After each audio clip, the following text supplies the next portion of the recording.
I'm going to start with you, Grant. I just wondered about the genesis of this project, where this idea came from, and the kind of the process in getting it off the ground, and to what I saw today. Yeah, so I've been a session player for a long time, a drummer, and I met our executive producer Chucky Duff years back. He's a bass player as well, been in a band for a long time, and him and I were just sort of like always complaining about terrible lead singers and how if only they had made better choices, we would be in huge bands, sort of thing. You know, the kind of company instrument type of complaining that happens in most circles. And yeah, I had always just kind of had this like, man, if we could just make a movie, like sort of a spite film a little bit, you know, to kind of call out the stuff that we saw, but do it in an entertaining kind of fun way that also like means something to us. And so I had tried to find someone to do this with, but what becomes tricky is we needed someone that could act and someone that had original music that was virtually unknown, because if you do somebody that's known, it just gets convoluted for their fans, and you know, it just kind of gets tricky. Is it real? Is it fake? And so I had moved back to Phoenix from LA, and I was gigging around town, and I met Evan, who was this 24-year-old kid from Joplin, Missouri, and he just had this like gulf of music. He has actually 12 original songs in the film. So there's not actually anything you hear that's not him. He's in every bar, in every background scene, anything that's not score, anything that's a band is his music. And honestly, when that kind of fell into place, I had already been talking to Mcabe and Dillon and Tucker Oddie and Crash White and all these guys about doing a music movie. And when we found Evan, our exec producer, Chucky, was like, hey, let's do it with this guy if he's down. And Matt and I wrote the script in 6 months, because there's really only 2 times you can film in Phoenix. It's winter or, you know, winter, right? Beginning winter, end winter, whenever you want, but in the middle. So we kind of like came to this conclusion in June 2018 and was like, hey, we got to film this thing. And it all kind of fell into place. Because yeah, it's funny you mentioned that about the music, because I thought the music was great, and I'm so relieved, because you get so many films about bands where they kind of they start rising through the ranks, and they end up on the television, they start getting big gigs, and then they play a song and it's dreadful, and you just think, so or it's the same good song, just the same one. And we really wanted to be like, yo, everybody's got ADHD these days, including us. We don't want to hear the same song over and over and over. How many songs can we pump into it? So I'm glad to hear you say that. And Mcabe, have you got sort of musical ability? Were you playing the drums, or did you learn the drums for this? Yeah, I grew up playing drums a little bit, and then Grant called me one day telling me about the project, and he's like, do you still play drums? Can you take lessons? Like, and I said, yeah. I went into lessons for a couple months, learned all the songs, which turned out great. Yeah. And did the thing. Yeah. It's the best member of a band is always the drummer. It just is. Yeah. 100%. Thank you. Grant's a drummer as well. So yeah, we agree. There was a lot of good drummers on set, so it helped. It helped. I mean, it was definitely like the point of this movie was to make sure that the music was done proper. Right. It also helped because Evan played every instrument on the songs. So when we went into rehearsals, Evan was able to hop from instrument to instrument and like, no, like lock it in here, you know? Yeah. Which was incredible that we had that. And of course, one of the things in the movie that they were sort of trying to decide up on a band name, we just wondered how much fun and if there was any room for improvisation in that scene to just throw a few ideas out. And what were there any really good ones that didn't make the cut? You know what? It's funny because Matt and I, as writers, we are both in the film. I'm the first drummer that gets kicked out, and Matt, my co-writer, is the assistant, Kevin's assistant. And so we, as actors, we try to make sure that we have it all sort of like figured out. And I honestly think that like the actors that with Mcabe and that group, the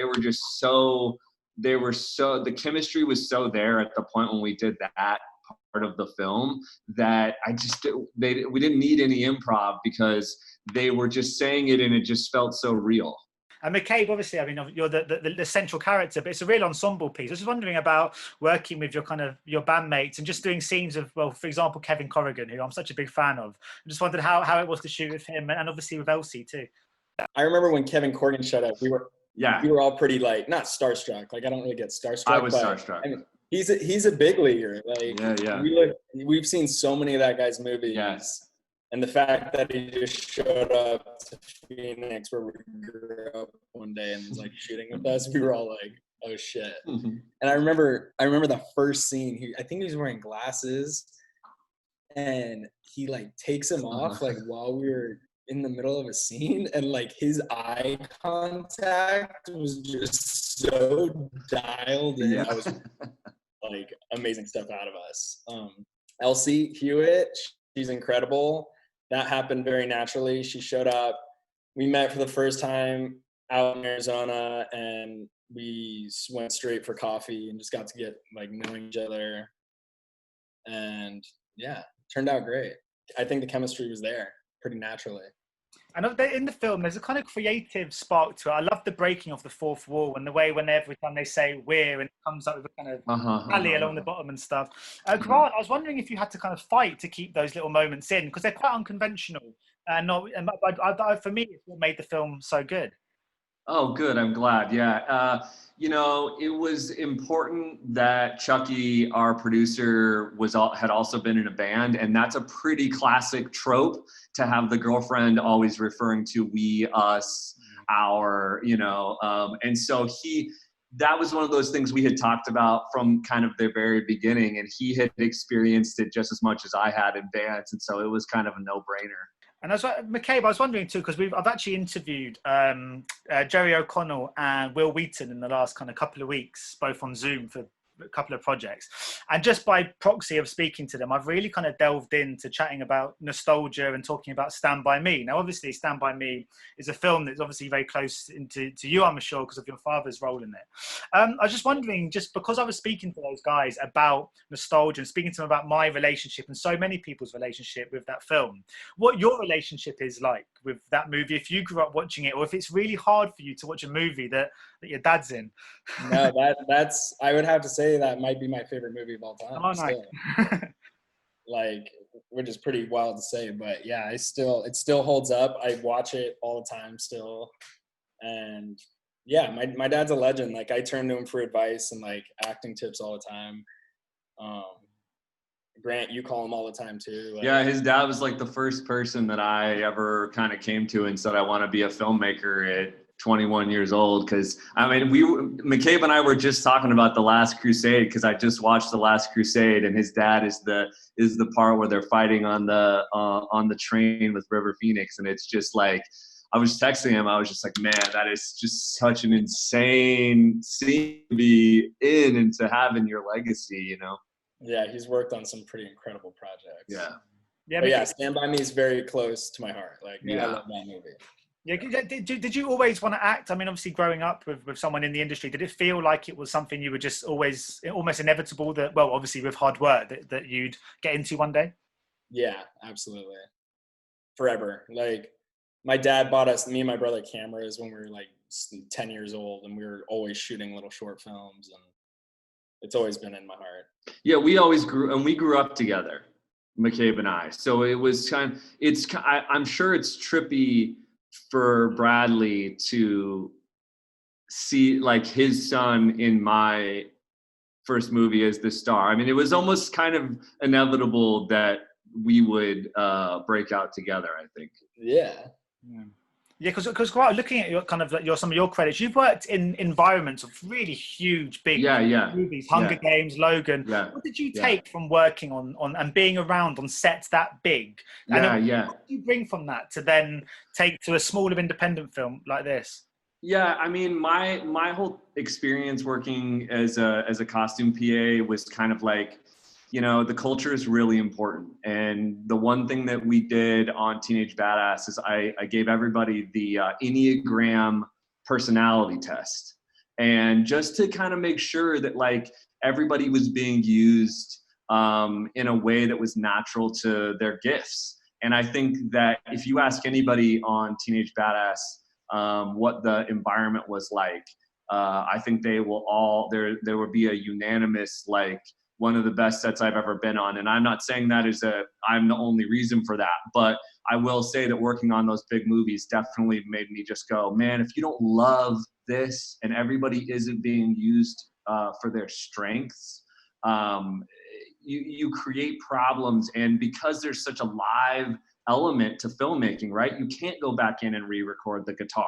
You can't go back in and just replace a person. I mean, you can, but most people can't afford to. So it really does matter the environment and the chemistry of that day. Can you create an environment where everybody can bring their best because they want to and not because they're forced to?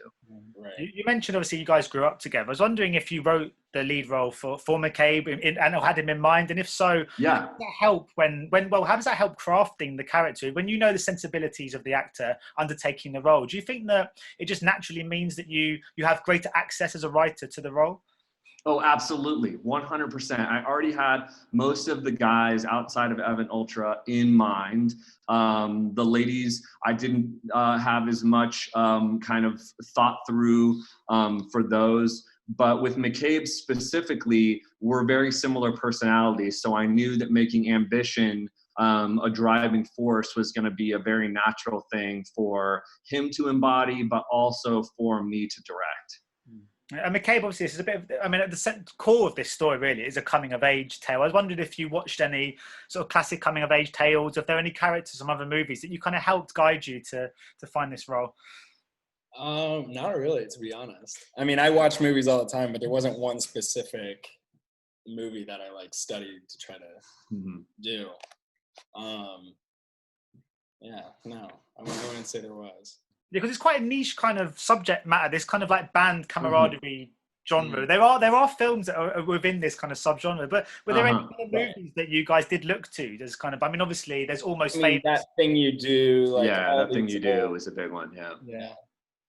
And I was wondering, obviously, a film like this traditionally would now be on the festival circuit. So I'd probably see it. It probably would have been at London Film Festival. It would have been seen by, and you guys would have travelled around the world, probably, this movie, across Europe to all different corners. Obviously, now that can't happen. I'm just wondering how you're navigating the kind of release of this movie in a kind of post or mid kind of COVID world, and how it's kind of changed from when you first made it, what your expectations might have been for the film's release. Yeah, I mean, I think my expectation has always just been I want anyone to be able to see it. You know, I think I grew up in that time when, you know, I was being told, I never went to film school or anything, but I was always being told through interviews and books and whatever, you know, film is dead. Don't try to film, you know, don't try to do film, digital only. And I think that kind of, as much as I do aspire to shoot on 35 millimeter and all of these things, I think that there was some sort of thing that got ingrained pretty early on of, like, the point of this movie and the point of making movies is for just those to be able to see it. So I've always thought, like, hey, if we can just get it to a central location, whether it's iTunes, whether it's Netflix, whether it's Amazon, blah, blah, blah, people can see it. And our job is to do that, to get it up there, and to be proud of the thing that was finished. And anything else is gravy, you know. Like, we got into South by Southwest, and COVID happened a week before it was gonna. I mean, we missed it by a week probably, right? And then we probably missed it by 6 months because now festivals have had time to sort of regroup and kind of figure it out. And that's all a bummer, of course. But we're just really, I think myself, I'm so thankful that South by Southwest like saw it for what it was, because I really do believe that it's a South by Southwest movie. I mean, I moved to Austin to be in a band in 2006. So it's something beyond us at this point. And we just hope that all the musicians that are like us around the world, like, see it and get it in writing. You know what I mean? Get that shit in writing. Enough of this, like, trust me, we're family bullshit, you know? And I think that there's a lot of things for band guys. You know, we had a costume assistant named Anson. And when we were doing Maddie's fitting right before we started shooting, it was the first time I had met him, and he was in a band. And there was this long, awkward silence, right, of just me and him sitting there while the designer, Ali, and Maddie were doing their fitting. And he goes, hey, man, I got to tell you, I read the script and I'm in a band right now. We're dealing with all of this stuff. And it's like there are plenty of young people like us that I believe are going to watch this movie and go, hey, we need to hold this person accountable. It's a business. You know what I mean? It's not just let's all go have fun and who cares what happens. So that was kind of if it's going to be out there, it's going to be everywhere, and so people find it. Yeah, it's true what you're saying about it. It takes an incredible resilience, doesn't it, being in a band at the start? Mm-hmm. I mean, my brother's sort of been in a band and I've sort of gone to see him, and sometimes I look around and I think it's just me and my mum and dad are the only people there. And that you have to really keep going. Yeah. So even in the midst of this film being comedic, it is a film as well about not giving up in some ways, isn't it? Yes, 100%. 100%. Yeah.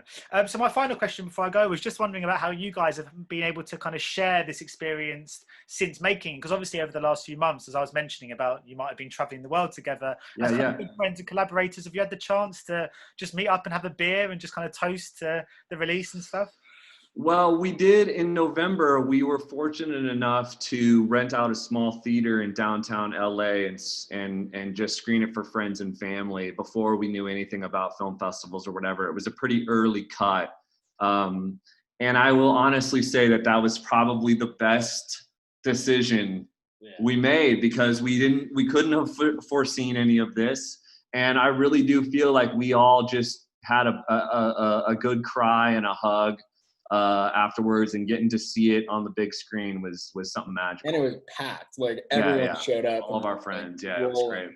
Yeah, it was amazing. And just because it's a big role for you, Mcabe. I mean, have you got much lined up? Have you hoping this will kind of lead on to more?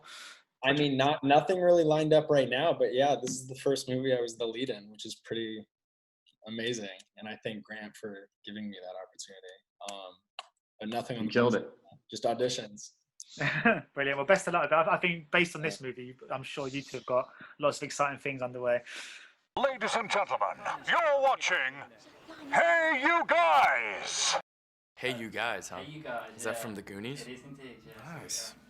Hey You Guys!